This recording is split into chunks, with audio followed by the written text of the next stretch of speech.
மீனம் ராசிக்கார நேயர்களே, நம்ம இன்னைக்கு இந்த வீடியோ பதிவுக்குள்ள முழுமையா போறதுக்கு முன்னாடி, எல்லா வல்லமையும் கொண்ட நம்மை காக்கும் கடவுளான அந்த முருகப்பெருமான மனதார ஒரு நிமிஷம் கண்ணை மூடி வணங்கிட்டு அப்புறமா வீடியோ பதிவுக்குள்ள போகலாங்க. ஓம் முருகா போற்றி, ஓம் முருகா போற்றி, ஓம் முருகா போற்றி.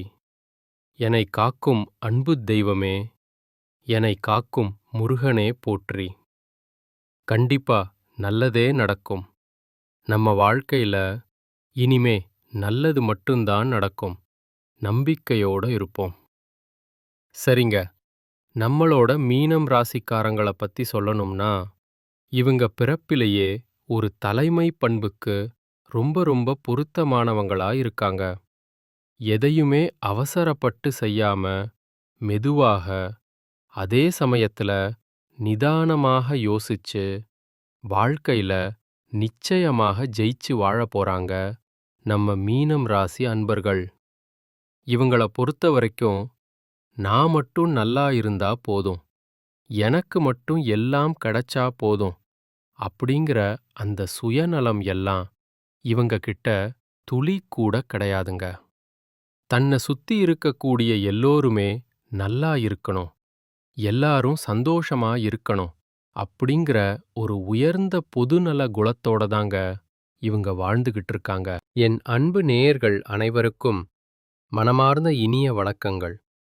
அது மட்டும் இல்லாம, நம்ம மீன ராசிக்காரங்க கடவுளை சும்மா பேருக்கு கும்பிடாம ரொம்பவே பக்தி ஸ்ரத்தையோட கண்மூடித்தனமா நம்புவாங்க.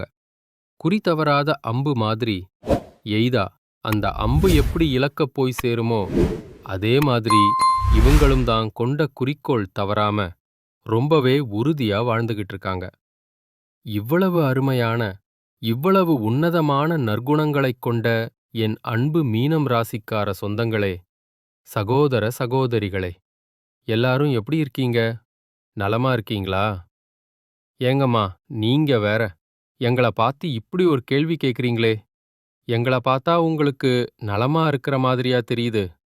நாங்களே ஒவ்வொரு நாளும், ஒவ்வொரு நிமிஷமும் கண்ணீர் சிந்திக்கிட்டு இருக்கோம், நிம்மதி இல்லாம தவிச்சுக்கிட்டு இருக்கோம் அப்படின்னு நீங்க மனசுக்குள்ள குமுறறது, உங்க மனசுல நினைக்கிறது எனக்கு நல்லாவே புரியுதுங்க. ஆனா கவலைப்படாதீங்க மீனம் ராசிக்காரர்களே, உங்க வாழ்க்கையில் இப்போ இருக்கக்கூடிய கஷ்டங்கள் எல்லாமே பனி போல விலகி கரைஞ்சு போகப் போகுது. உங்களுடைய நீண்ட நாள் ஆசைகள், உங்களுடைய கனவுகள், இது எல்லாமே கூடிய சீக்கிரம் நிறைவேறப் போகுது. குறிப்பா உங்களுடைய உடல்நிலை ரொம்பவே ஆரோக்கியமா, சுறுசுறுப்பா இருக்கப் போகுதுங்க.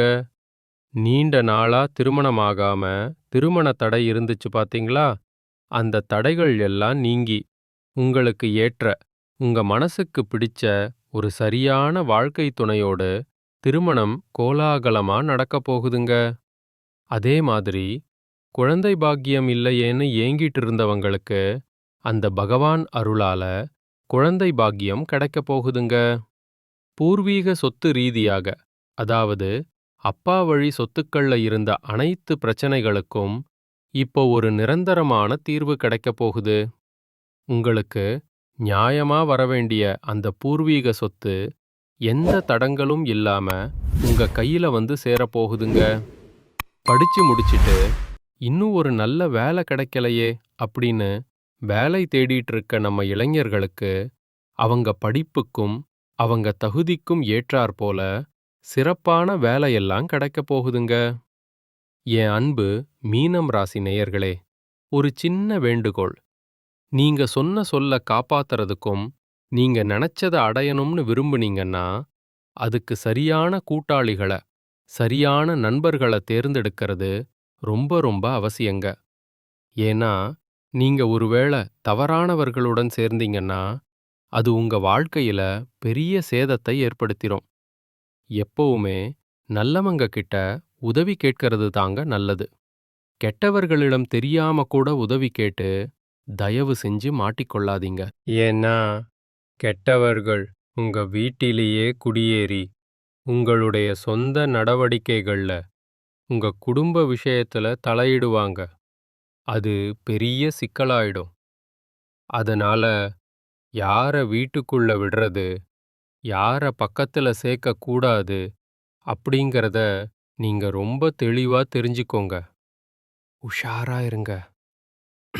சரி, இப்ப பரிகாரங்கள பார்க்கலாம். உங்க வீட்ல கெட்ட சக்தி நடமாட்டம் இருக்கிற மாதிரி உணர்ந்தீங்கன்னா, விஷ்ணு பூஜை செய்யுங்க. பெருமாள மனமுருகி வழிபாடு செய்யுங்க. நேரம் கிடைக்கும் போதெல்லாம் பெருமாள் கோயிலுக்கு போயிட்டு நல்ல தரிசனம் செய்யுங்க. முடிஞ்சா வீட்ல விஷ்ணு சகஸ்ரநாமம் பாராயணம் பண்ணுங்க. தினமும் காலையில ஒரு 108 தடவ, அதேபோல மாலையில ஒரு 108 தடவ நாராயண மந்திரம் சொல்லுங்க. இது உங்களுக்கு பெரிய பாதுகாப்பா இருக்குங்க.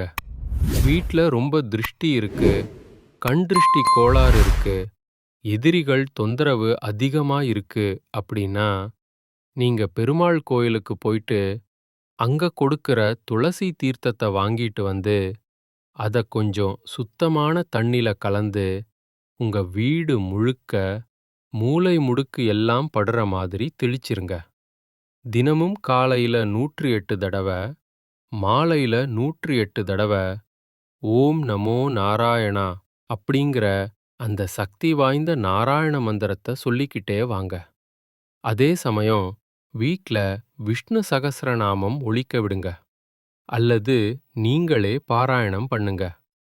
வியாழக்கிழமைகள்ல தன்வந்திரி பகவான் கோயிலுக்கு போயிட்டு தன்வந்திரி தேவதைய வழிபாடு பண்ணுங்க. சனிக்கிழமை மறக்காம பெருமாள் கோயிலுக்கு போயிட்டு பெருமாள சேவியுங்க. அப்படி கோவிலுக்கு போயிட்டு வரும்போது நீங்க வேற எங்கேயும் போகாம நேராக உங்க வீட்டுக்கு தான் வரணுங்க. அப்பதான் அந்த அருள் வீட்டுக்கு வரும். திருஷ்டி, உடல் சரியில்லாம போறது, உடம்புல அரிப்பு வரது, ஸ்கின் ப்ராப்ளம் ஏதாச்சும் இருந்தா தயிர் தானம் பண்ணுங்க. சுத்தமான தயிர அபிஷேகத்துக்கு கொடுங்க. இல்லனா ஆதரவற்றோர் காப்பகங்களுக்கு தயிர் சாதமா கலந்து கொடுக்கணுங்க. கோவில்ல அன்னதானம் நடக்கிறப்போ மத்தவங்களுக்கு தயிர் கொடுங்க. தயிர் சாதம் யாருக்கெல்லாம் தேவைப்படுதோ அவங்களுக்கு தானமா கொடுங்க. இது தோல் வியாதிகளை நீக்கும். வியாழக்கிழமை மற்றும் சனிக்கிழமைகள்ல உங்க வீட்ல ஒரு சின்ன பரிகாரம் செய்யணும். பச்சை கற்பூரம், ஜாதிக்காய், கிராம்பு, ஏலக்காய் இது எல்லாத்தையும் ஒண்ணா போட்டு மிக்ஸ் பண்ணி தண்ணில கலந்து அதுல கொஞ்சம் வாசனைக்கு பன்னீரையும் சந்தனத்தையும் கலந்து உங்க வீடு முழுக்க வாசப்படி உட்பட எல்லா இடத்துலயும் தெளிச்சிருங்க. அப்படி தெளிக்கும்போது சும்மா தெளிக்காம நாராயண மந்திரத்த மனசுக்குள்ள சொல்லிக்கிட்டே தெளிங்க. இந்த மந்திரத்த குறைஞ்சபட்சம் ஒரு 12 முறையாவது சொல்லுங்க. இந்த பரிகாரத்த தொடர்ந்து குறைஞ்சபட்சம் ஒரு 12 வாரம் செஞ்சுக்கிட்டே வாங்க. இப்படி செஞ்சீங்கன்னா உங்க வீட்ல எந்த ஒரு கெட்ட சக்தியும் அண்டவே அண்டாது, நெருங்கவே முடியாது. கண் திருஷ்டி, எதிரிகள் தொல்லை, கோர்ட் கேஸ் பிரச்சனை, போலீஸ் ஸ்டேஷன் சம்பந்தமான சிக்கல்கள் இது எல்லாமே உங்களை விட்டு விலகி ஓடிருங்க. உங்க வீட்ல எப்பவுமே ஒரு வசீகர சக்தி இருக்கணும் அப்படின்னு நினைச்சீங்கன்னா இந்த பரிகாரத்தை எல்லாம் நம்பிக்கையோட செஞ்சுக்கிட்டே வாங்க. நம்ம வாழ்க்கையில அறிந்தும் அறியாமலும் தெரிந்தும் தெரியாமலும் நாம செய்த தவறுகள், குற்றங்கள் எல்லாமே மறைஞ்சு போயிரும். அப்படி பாவங்கள் மறையணும்னு நினைச்சீங்கன்னா ஓம் ஸ்ரீ ஹரிஹரசுதன் ஆனந்த சித்தன் ஐயன் ஐயப்ப சுவாமியே சரணம் ஐயப்பா என்ற இந்த மந்திரத்தை தினமும் உங்க வீடுகள்ல சொல்லுங்க. தினமும் வீட்ல ஒரு தீபமாவது ஏத்திக்கோங்க. தயவு செஞ்சு வீட்டை இருளாக்க விடாதீங்க. வீடு எப்பவும் வெளிச்சமாயிருக்கட்டும்.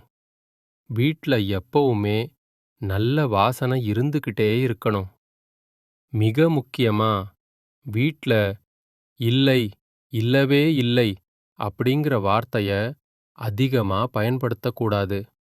அது தரித்திரத்தை உண்டாக்கிரும். அதே போல கெட்ட வார்த்தைகள பேசுறத சுத்தமா தவிர்த்தரணுங்க. மங்களகரமா பேசுங்க. தொழில்ல பெரிய லாஸ், குடும்பத்துல தீர்க்க முடியாத பெரிய சிரமம், குடும்ப உறவுகள் பிரிஞ்சிருக்கிறது. இந்த மாதிரி கஷ்டம் இருந்தா ஒரு கோமாதா பூஜை செய்யுங்க. அதாவது பசுமாடு மற்றும் அதோட கன்னுக்குட்டிய உங்க வீட்டுக்கு பத்திரமா அழைச்சிட்டு வந்து வீட்டு மத்திய பகுதியில, அதாவது ஹால்ல நிப்பாட்டி, அந்த பசுவுக்கு மஞ்சள் தடவி, குங்குமம் வச்சு, பசுவுக்கு ஒரு அழகான புடவை வாங்கி சாத்தி, அந்த சின்ன கன்னுக்குட்டிக்கும் ஒரு புடவை சாத்தி, மாலையெல்லாம் போட்டு வணங்குங்க.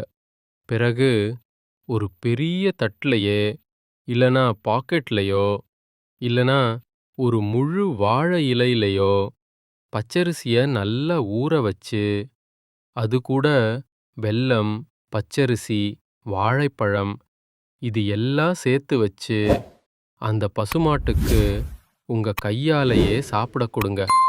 பசுமாட்டுக்கு பின்புறம் தூப தீபங்கள் எல்லாம் காட்டி, பசுமாட்டுக்கிட்ட விழுந்து நமஸ்காரம் பண்ணுங்க. இத செய்வதன் மூலமா உங்க வீட்டில தேங்கி இருக்கக்கூடிய கெட்ட சக்திகள் எல்லாம் தலைதெறிக்க வெளியில போயிருங்க. இன்றிலிருந்து உங்கள் வாழ்க்கை மாறப்போகுது.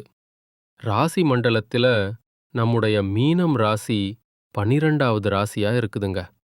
இந்த மீனம் ராசிக்கு அதிபதி யாருன்னு பார்த்தீங்கன்னா, சாட்சாத் அந்த குரு பகவானுங்க.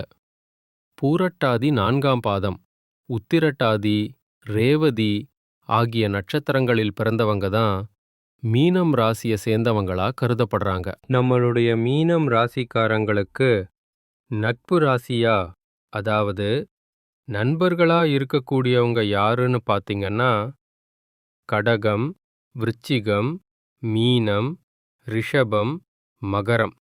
இவங்க எல்லாரும் நம்மளுடைய மீனம் ராசிக்காரங்களுக்கு மிகச்சிறந்த நட்பு ராசியா இருக்காங்க. பொதுவாவே மீனம் ராசியில பிறந்தவங்க இயல்பாவே ரொம்ப இரக்க குணம் கொண்டவங்களா இருக்காங்க. இவங்களுடைய அழகான பேச்சாலேயே எதிரிகளை கூட நண்பனாக்கக்கூடிய அளவுக்கு இவங்களுடைய பேச்சுக்கு ஒரு தனித்திறமை இருக்குதுங்க. உண்மைக்கு புறம்பா, அதாவது பொய் சொல்லி எந்த காலத்திலையும் எந்த ஒரு செயலையும் இவங்க செய்யவே மாட்டாங்க.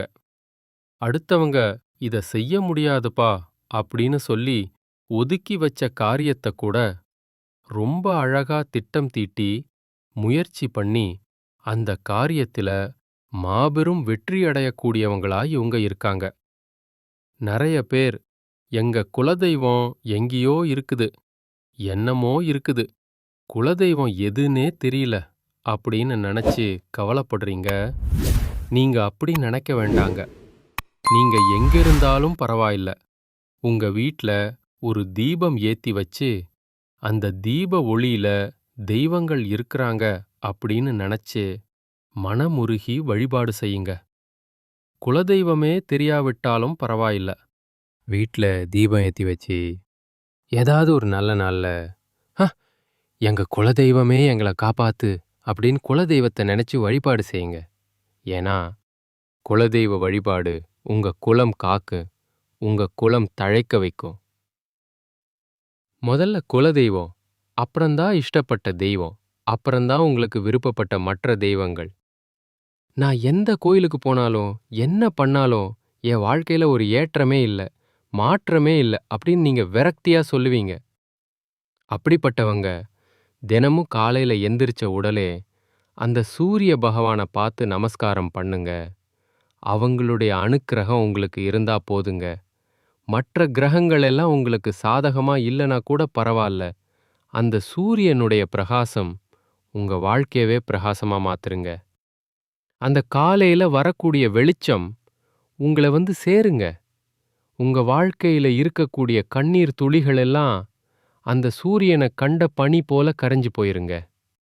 மனிதனா பிறந்த ஒவ்வொருவர்களுக்கும் ஆசை இருக்கதாங்க செய்யும். ஆனா அந்த ஆசைகளை அடைய நம்ம சும்மா நினைச்சா மட்டும் பத்தாதுங்க.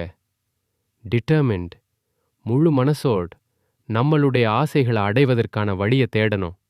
ஒவ்வொரு நாளும் இதுக்கு என்ன பண்ணணும் அப்படின்னு யோசிச்சு அதற்கான திட்டங்களை தீட்டி உழைச்சிக்கிட்டே இருக்கணுங்க. விடாமுயற்சியோட உழைச்சா நிச்சயமா நம்மளுடைய ஆசைகள் எல்லாமே நிறைவேறுங்க. ஹோப்ஃபுல் உங்க வாழ்க்கையில இனி வரக்கூடிய காலங்கள்ல உங்களுடைய அனைத்து ஆசைகளும் ஒவ்வொன்றா நிறைவேற போகுதுங்க. அப்படி ஒவ்வொரு மனிதனுக்கும் இருக்கக்கூடிய பொதுவான ஆசை என்னன்னு பார்த்தீங்கன்னா, 16 செல்வங்களையும் பெற்று பெருவாழ்வு வாழணும் அப்படின்தான். ஒவ்வொரு மனிதனுடைய ஆசையும் இருக்குதுங்க. எல்லாருக்குமே பணம் வேணும், பதவி வேணும், புகழ் வேணும், கௌரவம் வேணும் அப்படின்னு தான் ஒவ்வொரு மனிதனும் தினமும் ஓடிக்கிட்டே இருக்கான், வாழ்ந்துக்கிட்டு இருக்கான். அதை நோக்கிய பயணத்தை தான் ஒவ்வொரு நாளும் மனிதன் செஞ்சுக்கிட்டே இருக்கான். ஆனா ஒவ்வொரு நாளையும் ரசிச்சு வாழ்றது கிடையாது எந்த ஒரு மனிதனும். ஏதோ ஒரு போராட்டத்துல தாங்க இந்த உலகத்துல வாழ்க்கைய வாழ்ந்துட்டு இருக்காங்க. குறிப்பா நம்மளுடைய மீனம் ராசிக்காரங்க உடல் ரீதியாகவும் மன ரீதியாகவும் பல சோதனைகளையும் தாங்க முடியாத வேதனைகளையும் மன அழுத்தங்களையும் சந்திச்சிட்டு இருக்காங்க. அதனால தான் சொல்றேன், இந்த பதிவு மீனம் ராசிக்காரங்களுக்கு ரொம்பவும் முக்கியமான ஒரு பதிவா இருக்குங்க. இந்த பதிவை நீங்க முழுசா பார்த்து முடிக்கும்போது உங்க வாழ்க்கையில என்னென்ன நன்மைகள் நடக்க போகுது, நாம என்ன செய்யணும் அப்படிங்கிறத நீங்க தெளிவா தெரிஞ்சு கொள்ள முடியுங்க. மீனம் ராசிக்காரங்க தற்போது நிறைய குழப்பங்களை சந்திச்சுக்கிட்டு இருக்காங்க.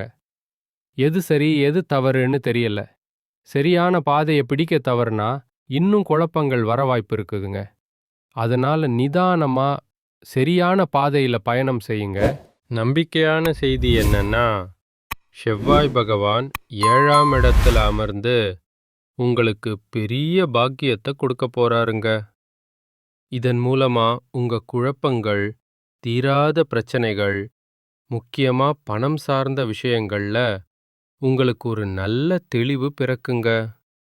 உங்க மனசுல இருந்த கவலைகள் எல்லாமே இருந்த இடம் தெரியாம காணாம போயிருங்க.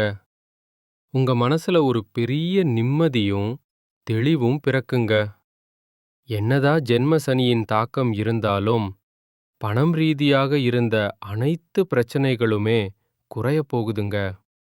உங்க வாழ்க்கையில இனி வரக்கூடிய காலங்கள்ல பணம் ரீதியாக பிரச்சனை வர வாய்ப்பே கிடையாதுங்க. பணப்புழக்கம் சரளமா இருக்கும். மீனம் ராசிக்காரங்களே, நீங்க கடந்த காலத்துல செஞ்ச தவறுகளை உணர்ந்து அவற்றை எப்படி திருத்திக்கிறது அப்படிங்கிற ஒரு மனப்பான்மை உங்ககிட்ட இருந்தாவே போதுங்க. நீங்க வாழ்க்கையில ஒரு உயர்ந்த இடத்த, ஒரு உன்னதமான இடத்த நிச்சயம் அடைய முடியுங்க. சில நேரங்கள்ல அலட்சியத்தினாலேயோ அல்லது அவசர முடிவுகளாலேயோ, கண்மூடித்தனமான நம்பிக்கை இல்லாத பயனாலேயோ நீங்க தவறான முடிவுகளை எடுக்க நேரிடுங்க. அப்படி ஏதாவது ஒரு தவறான முடிவு எடுக்கும்போது, ஆமா, நான் தெரியாம தவறான முடிவு எடுத்துட்டேன் அப்படின்னு ஒத்துக்கிட்டு உங்களுடைய மனப்பக்குவத்தின் மூலமா நீங்க திருந்துட்டீங்கன்னு வச்சுக்கங்க. உங்க வாழ்க்கை, உங்க எதிர்காலம் எல்லாம் ரொம்ப அருமையா, பிரகாசமா இருக்குங்க. வாழ்க்கைய தயவு செஞ்சு சாதாரணமா நினைக்க வேண்டாங்க. இன்னைக்கு நீங்க என்ன யோசிக்கிறீங்களோ, எதை கையில வைக்கிறீங்களோ, எதை பேசுறீங்களோ, அதுதான் உங்க சந்ததி அணுவைக்கு போகுதுங்க. நல்லா புரிஞ்சுக்கோங்க. எதை விதைக்கிறோமோ அதுதான் முளைக்கும். சந்தோஷமா இருந்தாலும் கஷ்டமா இருந்தாலும் நீங்க செய்த செயல்களே அதுக்கு காரணமா இருக்குங்க. நீங்க நல்லதை நினைச்சு நல்லதையே மற்றவங்களுக்கு செயல்படுத்துனீங்கன்னா உங்க வாழ்க்கையில கெட்டது அப்படிங்கிற பேச்சுக்கு இடமே கிடையாதுங்க. எப்பவும் நேர்மையா இருங்க. நல்லதே நடக்கும். நல்லது மட்டும்தான் நடக்கும். வணக்கம். ஓம் முருகா வணக்கம்.